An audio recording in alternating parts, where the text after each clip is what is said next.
మనం ఒక గుడికి వెళ్ళినప్పుడు లోపల చాలా ప్రశాంతంగా అనిపిస్తుంది మనకు. అదే ఒక వేణుగానం అనేది మనకు వినిపిస్తే మన మది పులకరించిపోతుంది. అటువంటి ఒక గుడి గురించి ఇప్పుడు మనం తెలుసుకుందాం.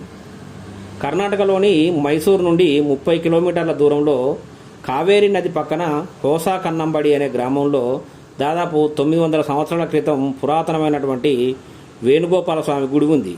ఈ వేణుగోపాల స్వామి ఆలయాన్ని 12వ శతాబ్దంలో హొయసలులు నిర్మించారు. ఈ గుడి లోపల వేణుగానం, ఫ్లూట్ వాయిస్తున్నటువంటి సంగీతం వినిపిస్తుంది. ఆ శబ్దం ఎలా వస్తుందో ఇప్పటివరకు ఎవరు గుర్తించలేకపోయారు. 1900 సంవత్సరంలో మైసూర్ మహారాజు 4వ కృష్ణరాజ వడియారు కృష్ణసాగర డ్యాంను నిర్మించినప్పుడు మొత్తం ఈ కన్నంబడి గ్రామం నీటిలో మునిగిపోయింది.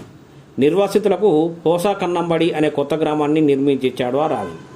కావేరీ నదికి డ్యామ్ కట్టడానికి సర్ మోక్షగుండం విశ్వేశ్వరయ్య గారిని నియమించారు.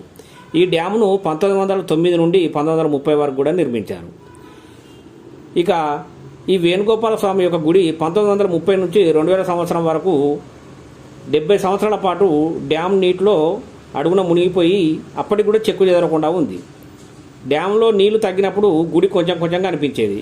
కానీ 2000 సంవత్సరంలో నీటి కరువు వలన ప్రాజెక్టు పూర్తిగా ఎండిపోవడం వలన గుడి మొత్తం కూడా కనిపించింది.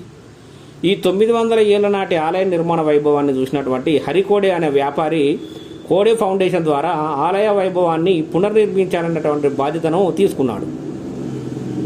అలా 2003 సంవత్సరంలో అధికారికంగా ప్రారంభమైనటువంటి ఈ బృహత్తర ప్రయత్నంలో అంతర్గత వాస్తుశిల్పులు అసలు ఆలయాన్ని వీడియో చిత్రీకరించారు. 16,000 ఫోటోగ్రాఫ్లు తీశారు.